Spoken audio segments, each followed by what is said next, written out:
죄는 이 고집으로 드러난다고 그렇게 말씀드렸습니다. 이 고집은 자기 욕망을 성취하고 얻어내기 위해서 자기중심적인 부분에 있어서 이 부분을 표현할 때 고집이라고 이렇게 표현을 합니다. 그런데 이 집념이라는 것은 하나님의 뜻을 성취하고 의로운 일을 이루기 위해서 노력하고 애를 쓰는, 그러니까 자기의 어떤 욕심이나 야망을 성취하는 것보다도 그런 부분에서 이 고집과 그리고 집념은 큰 차이가 있어요. 고집은 아이들이 꺾어야 되겠고, 그리고 그 아이의 이 집념은 키워야 되는 부분들이 있는 것이죠.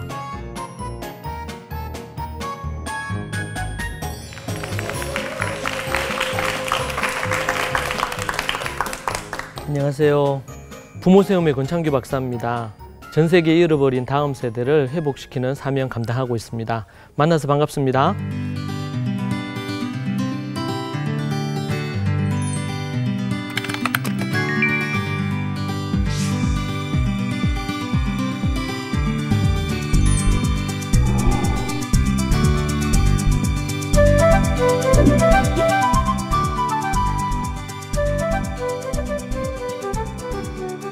오늘 여러분과 함께 우리가 생각해 볼 부분은 구약과 또 예루살렘 초대교회 성도들은 어떠한 일생을 살았는지 우리가 한번 생각해 보도록 그렇게 하겠습니다. 이러한 초대교회 성도들의 일생에 대해서 우리가 아는 것은 매우 중요한데요. 왜냐하면 우리가 어떻게 우리 인생을 살아야 될지에 대해서 생각할 수 있는 아주 좋은 그런 어떤 토대가 되고요.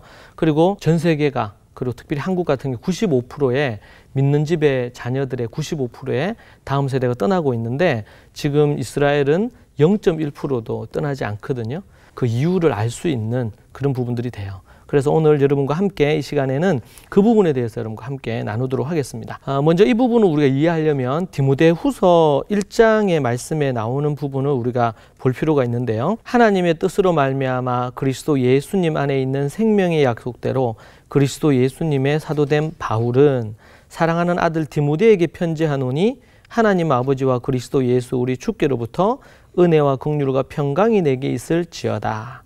내가 밤낮 간구하는 가운데 쉬지 않고 너를 생각하여 청결한 양심으로 조상적부터 섬겨오는 하나님께 감사하고 내 눈물을 생각하여 너 보기를 원하면 내 기쁨이 가득하게 하려 함이니. 5절입니다.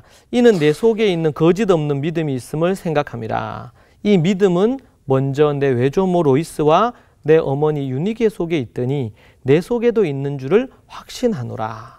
이렇게 말씀하고 있어요. 이제 바울이 지금 디모데에게 편지를 쓴 내용입니다. 그리고 이 편지는 사도 바울의 마지막 순교 전에 기록한 부분으로 알려져 있습니다. 여기 보니까 디모데에게 얘기를 하는데, 디모데 내 안에 거짓 없는 믿음이 있다는 것입니다. 내가 너를 볼 때에 내 안에, 디모데 너 안에 거짓 없는 믿음이 있다. 그런데 5절에 보니까 그 거짓 없는 믿음이 어떻게 내 안에 그 믿음으로 자리하게 되었느냐.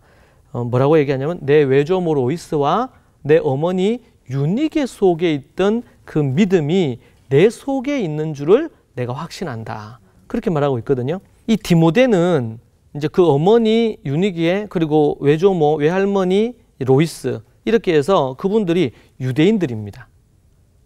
디모데는 아버지가 헬라인이고 그리고 어머니가 유대인이에요. 그런 가운데서 바울이 이 로이스, 유니게 그리고 디모데를 만났습니다. 만나서 복음을 전했는데 그때 예수님을 영접하게 됐습니다. 이 집안 전체가. 자, 그런데 그렇게 해서 예수님을 믿게 되었는데 그 전에 어떻게 너 안에 거짓 없는 믿음이 있는지에 대한 얘기를 하면서 내 외조모 로이스 그리고 어머니 유니게 속에 있던 그 믿음이 내 안에 지금 있다, 이렇게 표현을 하고 있습니다. 그래서 이제 표준 세번역에서는 이 믿음이 있다 이렇게 표현했는데, 로이스와 어머니 유니게에 있는 깃들여 있던 그 믿음이 너에게도 지금 그 믿음이 깃들여져 있다, 이렇게 번역을 해놨어요. 자, 우리가 그것을 우리가 볼 수 있고, 그렇다면 어떻게 외조모 로이스, 어머니 유니게의 믿음이 그대로 디모데에게 깃들여질 수 있었을 건가? 그러니까 그가 바울을 통해서 예수님을 만나고 복음을 듣기 전에 그는 이미 하나님의 말씀을 중심으로 또 믿음으로 거짓 없는 믿음을 그가 가지고 있었던 것으로 보입니다. 자, 그리고 이제 디모데후서 3장에 보면 이런 말씀이 나옵니다. 3장 14절에 그러나 너는 배우고 확실한 일에 거하라. 너는 내가 누구에게 배운 것을 알며 또 어려서부터 성경을 알았나니. 예. 지금 디모데는 어려서부터 성경을 알았어요. 성경은 능히 너로 하여금 그리스도 예수님 안에 있는 믿음으로 말미암아 구원에 이르게 했다. 그렇게 말하고 있죠. 예. 여기 보니까 어려서부터 성경을 알았어요. 그러니까 디모데가 어렸을 때부터 외조모 로이스와 어머니 유니게가 하나님의 말씀 성경을 가르쳤겠죠. 분명히 여기서 이제 성경은 모세 오경을 중심으로 한 말라기까지의 구약 성경을 얘기합니다. 아직까지 이제 신약은 아직 정경으로 이렇게 되어진 것은 3세기 이후니까 이때는 구약 성경을 갖고 얘기를 하는 것입니다. 근데 그러면 누가 어렸을 때부터 이 하나님의 말씀을 가지게 되었는가? 앞에 1장하고 연결을 해보면 거짓 없는 믿음이 네 안에 있는데 이 네 안에 있는 이 거짓 없는 믿음이 외조모 로이스 어머니 유니게로부터 왔다는 거예요. 자, 그런데 3장에 와보니까 어렸을 때부터 네가 성경을 알았다. 그것은 외조모 로이스 어머니 유니게를 통해서 이 하나님의 말씀을 배웠을 것으로 볼 수 있습니다. 그리고 그리스도 예수님 안에 있는 믿음을 갖게 만들었다. 뭐가요? 어려서부터 알게 된 그 말씀이, 성경이. 예. 사도 바울이 디모데에게 그 가족들에게 복음을 전하는데 그 복음을 전할 때 복음을 받아들이기가 좋았던 것은 이 유대인들로서 이미 구약 성경을 알고 있었어요. 근데 구약 성경에 예언되어진 그 예수님이 그 메시아가 바로 십자가에서 죽으시고 부활하신 이 예수님이다. 이 얘기를 들은 것이죠. 그러니 그것을 받아들이면서 이 디모데가 그리고 또 외조모 로이스 어머니 유니가 모두가 예수님을 믿는 유대인인데 유대교인에서 이제는 예수님을 믿는 나사렛 땅, 지금으로 얘기하면 기독교인으로 이렇게 개종을 하게 된 것입니다. 이것은 그 당시만 해도 아주 심각한 핍박과 박해를 받을 일이었죠. 유대 공동체에서는 쫓겨나는 일입니다. 제 은사 되시는 우리 그 게리 코헨 박사 같은 경우에도 19살, 18살, 19살에 예수님을 믿었는데 그때 그 집에서 쫓겨났어요. 테러도 당하고 그런 어떤 부분이 있습니다. 그런 부분에서 16절에 모든 성경은 하나님의 감동으로 된 것으로 교훈하고 책망하고 바르게 하고 의로 교육하기에 유익하다. 어렸을 때부터 배운 디모데가 배운 이 성경 말씀은 예수님을 믿는 구원에 이르는 지혜가 있게도 하지만 더 나아가서 의를 행할 수 있는 능력을 갖추게 하는 것입니다. 그래서 17절에서 이는 하나님의 사람으로 온전하게 하며 모든 선한 일을 행할 능력을 갖추게 한다. 예수님을 믿는 믿음을 갖게도 할 뿐만 아니고 교훈, 책망, 바르게 함, 의로 교육을 해서 모든 선한 일을 행할 능력을 갖추게 만드는 그 부분이다. 이게 뭐야? 어렸을 때부터 성경 교육을 받은 그 사실이 그것이 만들어낸 결과입니다. 그래서 이제 디모데후서 1장에서 디모데를 얘기할 때 네 안에 거짓 없는 믿음이 있다는 거죠. 이게 어렸을 때부터 하나님의 말씀 교육을 외조모 로이스 어머니 유니기를 통해서 하게 된 그것이 이 디모데로 하여금 바울을 통해서 예수님을 믿게 만드는 준비가 되게 만들었고 더 나아가서 의를 행할 수 있는 능력을 갖추게 만들었다는 거예요. 자, 우리가 이제 이것은 이제 디모데를 보면서 바울이 이렇게 얘기하는데 바울이 이렇게 얘기할 때는 너무 당연한 거예요. 자, 그런데 우리는 과연 어떻게 로이스와 유니게가 이 디모데를 말씀을 교육을 했을까? 우리는 잘 모른단 말이에요. 이방인들은 잘 몰라요.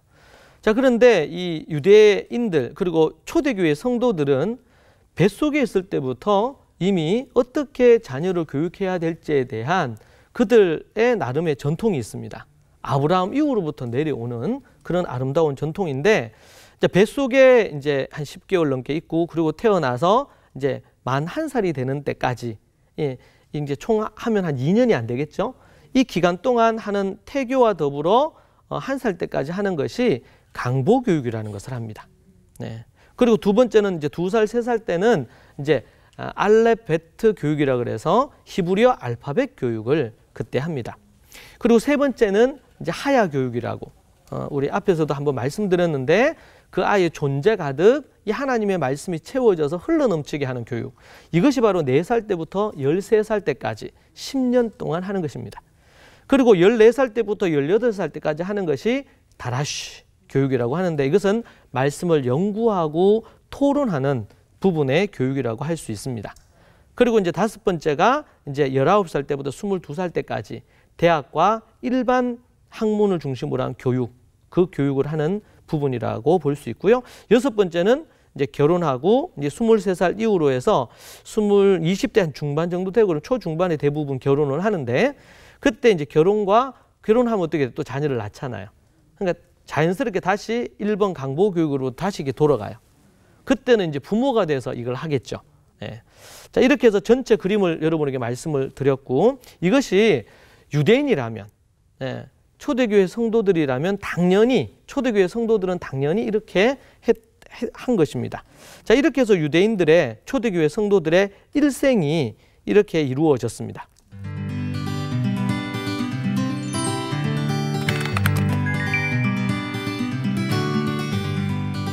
자, 우리는 태교를 어떻게 해야 되나?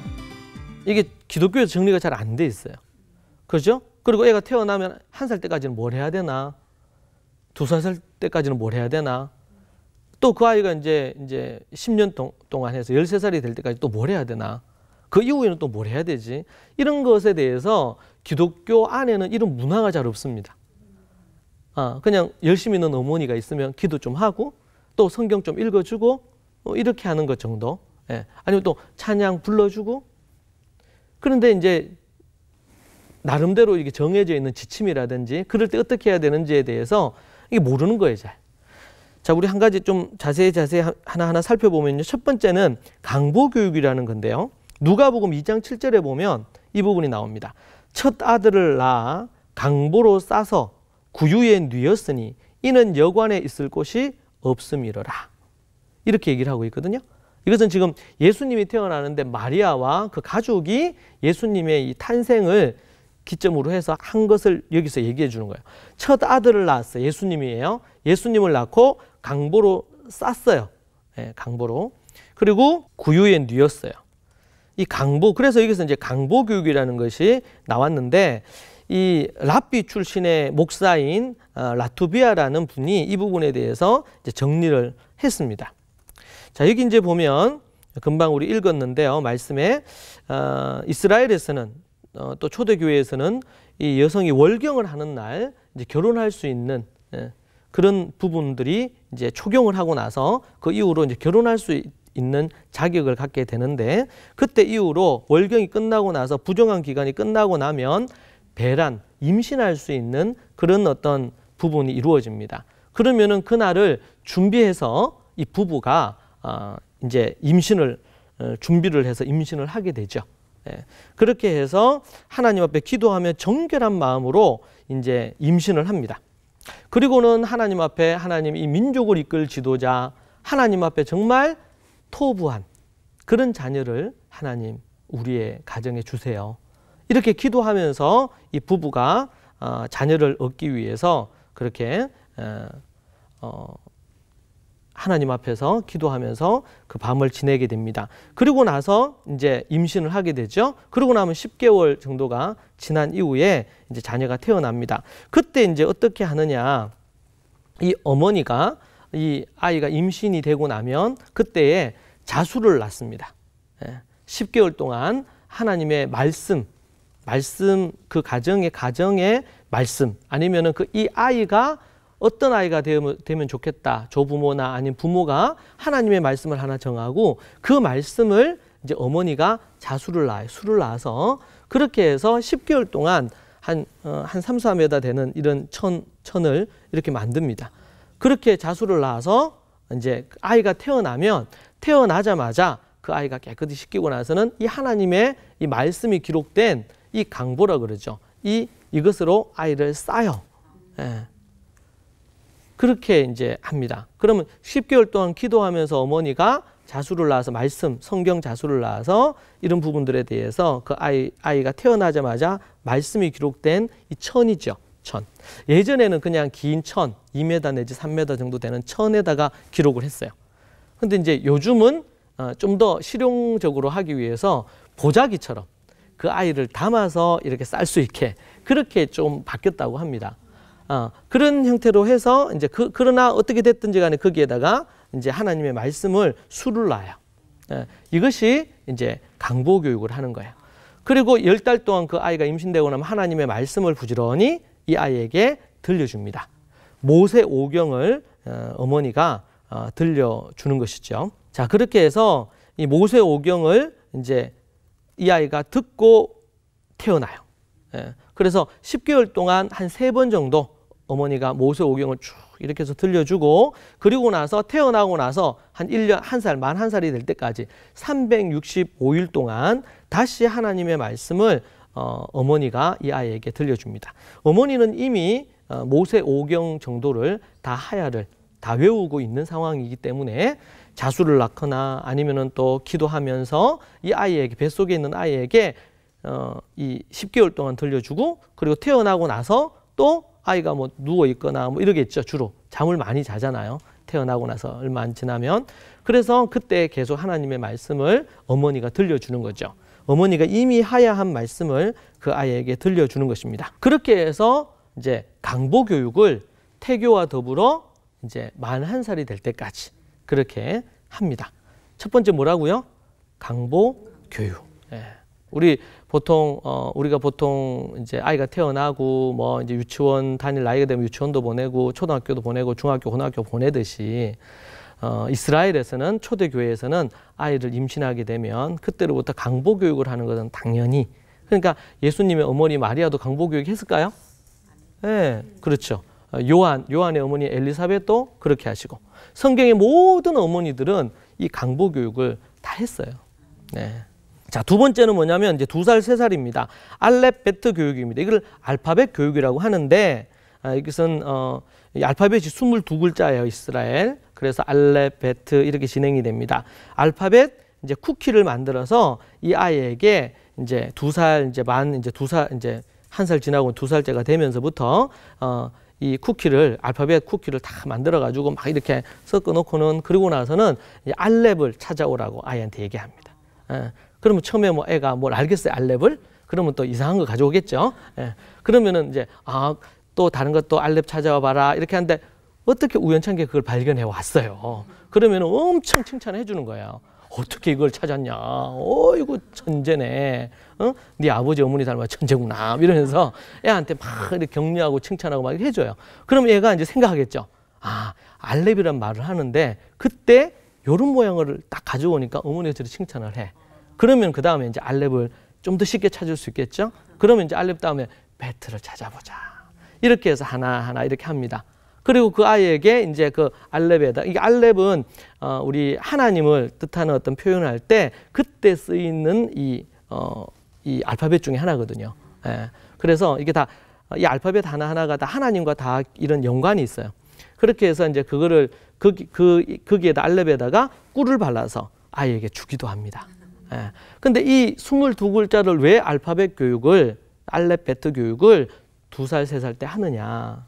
이것은 그 아이가 앞으로 하나님의 말씀을 읽어야 되는데 이제 히브리어로 된 하나님 말씀을 봐야 되잖아요. 그러니까 그 글자가 아주 익숙해지게 만들기 위해서 접근하는 것입니다. 이 조규 교육이에요. 하나님 말씀 읽게 하는. 세상에, 이스라엘에서 이 조규 교육이 출발을 했는데, 이 조규 교육을 한 가장 큰 이유는 하나님의 말씀을 제대로 알게 하기 위한 것입니다. 영어나 뭐 수학이나 국어나 뭐 요즘은 태교를 수학 태교도 하고 뭐 이렇게 한다 그러더라고. 그런 게 아니고 하나님의 말씀을 제대로 알게 하기 위해서. 그래서 그러려면 어떻게 해요? 나중에 성경을 봤는데 이게 너무 익숙해지면 좋잖아요. 그래서 알파벳을 교육을 하는 것입니다. 자, 너무 중요한 부분이고요. 그렇게 해서, 그래서 이제 우리 보면 에레미야, 애가 같은 경우에는 1장이 22절로 되어 있습니다. 왜 그러냐면 이 알파벳 앞글자를 따서 이것을 애가를 지었어요. 그러니까 성경에는 그런 성경장들이 있습니다. 시편에도 있고 에레미야 애가처럼 이런 부분도 있습니다. 이런 것은 왜 그렇게 할까요? 이런 말씀들은 하야하라고, 하나님의 말씀을 이렇게 외우기 좋도록 하기 위해서 이미 그렇게 한 거예요. 우리나라로 얘기한다면 애가 슬픈 노래를 지었는데 뭐야? 기억 아니면 가, 나, 다다 이런 걸로 해서 시를 만든 거예요. 이렇게. 그러면 좀 외우기가 훨씬 편하겠죠. 그런 식으로 그런 성경의 장들이 많이 있습니다. 자, 그리고 이제 4살부터 13살 때까지 하는 게 있는데 앞에 복습해 보고 첫 번째는 강보, 두 번째는 알렙베트, 알파벳 교육, 세 번째는 뭐냐면 따라해 보실까요? 하야 교육. 우리 앞에서 하야에 대해서 우리가 잠깐 들었는데 이 하야는 하나님의 말씀을 외우는 것이 아닙니다. 우리가 이제 암송이라 그래서 저는 암송이라는 단어보다는 암송도 좋은 표현일 수 있지만 하야라는 표현이 훨씬 더 성경적입니다. 왜냐하면 성경에는 암송, 외우라는 말이 없습니다. 존재 가득 말씀을 채워서 이 말씀이 흘러 넘쳐서 자연스럽게 결과적으로 외워져 버리는 것입니다. 그것이 하야인데요. 자, 그래서 이 하야 교육, 이 4살부터 13살 때까지 합니다. 기본적으로 이 쉐마라고 얘기하는 신명기 6장 말씀부터 시작해서 하야해야 될 본문들이 있습니다. 그리고 이제 창세기부터 아이가 어렸을 때부터 해서 창세기 1장부터 시작해서 신명기 34장까지 전체를 이제 순서대로 해서 하야를 하는 것입니다.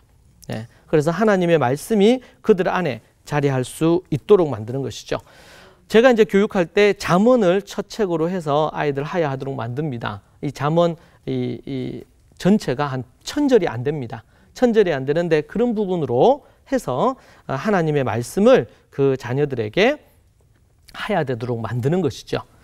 그래서 잠언을 말씀을 하야하고 훈련하도록 이렇게 하고, 그리고 나서 이제 요한계시록, 그리고 또 로마서, 이것을 한글과 영어로, 그리고 또 이제 모세오경, 창세기, 출애굽기, 레위기, 민수기, 신명기, 그리고 우리 예수님을 믿는 부분이니까 우리는 사복음서, 마태, 마가, 누가, 요한, 이렇게 하면 도합하면 총 12권 정도가 됩니다. 이 하나님의 말씀을 우리가 하야하도록 그렇게 하는데 어떻게 해요? 3살 때부터 4살 때부터 13살 때까지 10년 동안 이 하야하는 부분에 이제 집중을 하는 것이죠. 그래서 이것을 가정에서도 하고, 그리고 학교, 베이트 미드라시라 그래서 이스라엘에 학교가 있습니다. 유치, 초등학교가 있는데 그 학교에서도 이 부분을 합니다, 매일. 자, 그렇게 해서 하나님의 말씀을 그들 안에 자리할 수 있도록 만드는 부분이다. 이렇게 이제 보시면 되겠습니다. 자, 우리가 오늘 이 초대교회 성도들의 일생에 대해서 우리가 지금 살펴보고 있는데 그 부분에 대해서 첫 번째는 강보교육, 뱃속에 있을 때부터, 두 번째는 뭐였죠? 알렙베트, 알파벳 교육, 세 번째는 10년 동안 하는 하야 교육 부분에 대해서 여러분에게 말씀을 드렸습니다. 우리 다음 시간에는 이제 다라시 부분에 대한 13살 이후에 이루어지는 매우 중요한 그런 교육이 이루어 있고요. 그리고 바르 미츠바라는 부분이 있습니다. 그 부분에 대해서 여러분에게 또 설명하도록 그렇게 하겠습니다. 경청해 주셔서 감사합니다. 이 프로그램은 백석대학교와 함께합니다.